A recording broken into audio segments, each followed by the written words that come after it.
तो बात करते हैं चैप्टर 9 द लास्ट लेसन के बारे में। द लास्ट लेसन यानी कि अंतिम पाठ। ये चैप्टर लिखा गया है अल्फोंसे डाउडेट के द्वारा। इस चैप्टर में हम दो कैरेक्टर्स के बारे में पढ़ेंगे। पहला कैरेक्टर है एम हेमल जो कि एक फ्रेंच टीचर है, और दूसरा कैरेक्टर है फ्रांज जो कि एक छोटा सा बच्चा है और एम हेमल की स्कूल में पढ़ता है। इस कहानी में दिखाया गया है कि किस प्रकार से जब स्कूल में फ्रेंच भाषा को पढ़ाने पर रोक लगा दी जाती है, फिर भी उसके बावजूद एम हेमल अपना अंतिम पाठ पढ़ाता है।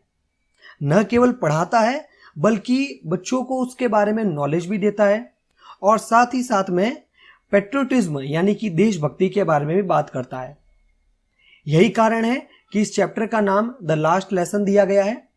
सबसे पहले हम यहां पर देखते हैं अबाउट द चैप्टर के बारे में।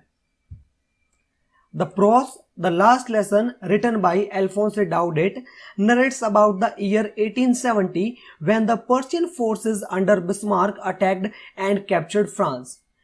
ये कहानी द लास्ट लेसन एल्फोंसे डाउडेट के द्वारा लिखी हुई है, और ये घटना 1870 की है जब पर्शियन फोर्सेस ने बिस्मार्क के नेतृत्व में फ्रांस पर हमला किया और फ्रांस के दो शहरों को अपने कब्जे में ले लिया।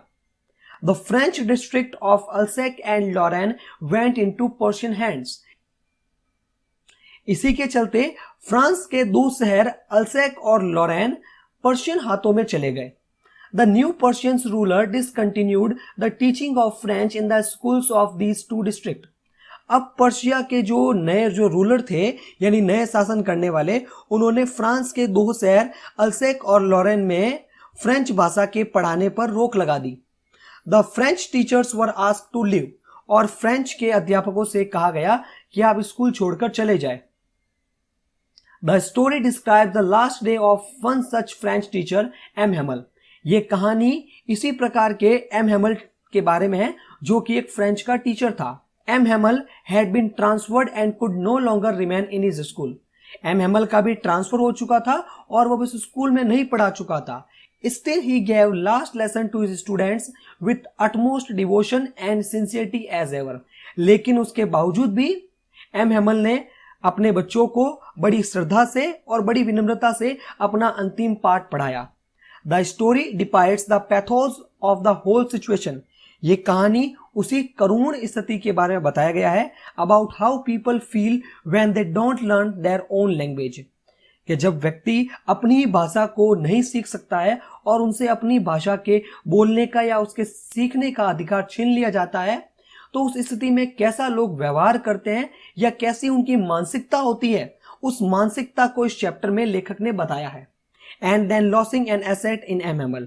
और इस कहानी में यह भी बताया गया है कि एक अध्यापक जब उससे उसका सब कुछ छीन लिया जाता है तो वो कैसे व्यवहार करता है या किस प्रकार की उसकी मानसिकता होती है।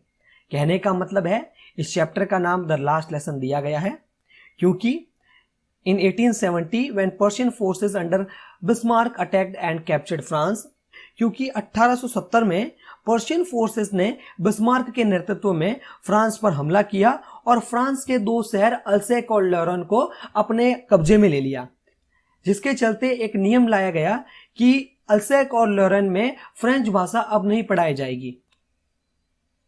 चूंकि एम हेमल फ्रेंच भाषा के टीचर थे, अतः उन्हें भी स्कूल छोड़कर जाना पड़ा। लेकिन स्कूल छोड़ने से पहले एम हेमल ने बड़ी विनम्रता से अपना अंतिम फ्रेंच का लेसन पढ़ाया। इस कारण से इस चैप्टर का नाम दिया गया है द लास्ट लेसन। अब बात करते हैं इस चैप्टर की बिट बाय बिट समरी के बारे में, यानी कि इस चैप्टर के सारांश के बारे में। कहानी की शुरुआत होती है फ्रेंच से। French is late for school.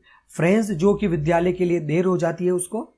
इस कहानी का नरेटर फ्रांज नाम का एक छोटा सा लड़का है जो कि एम हेमल की स्कूल में पढ़ता है।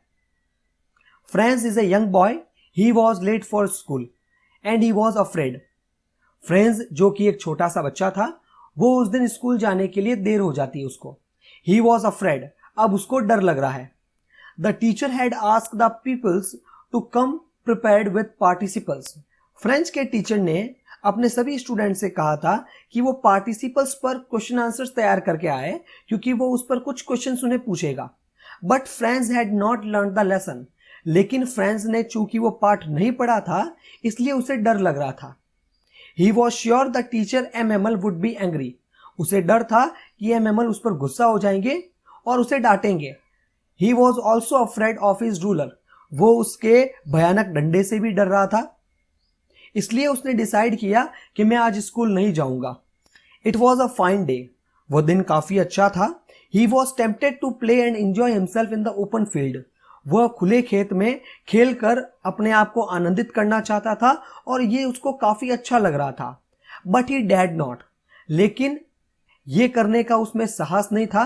सो he ran towards the school, इसलिए वो तेजी से स्कूल की तरफ दौड़ा। On the way he pass the town hall, रास्ते में वो टाउन हॉल के पास से गुजरा। There he saw a crowd of people in front of the bulletin board, तभी वहां पर उसने बुलेटिन बोर्ड के पास में काफी लोगों की भीड़ देखी। बुलेटिन बोर्ड एक प्रकार का नोटिस बोर्ड था। The bulletin board had brought Alsace all the bad news over the last 2 years। पिछले 2 सालों से सारी की सारी बुरी खबरें उन्हें बुलेटिन बोर्ड से ही मिली थी, यानी कि एक प्रकार का ऐसा नोटिस बोर्ड जहां से उन्हें सूचनाओं के बारे में जानकारी मिलती।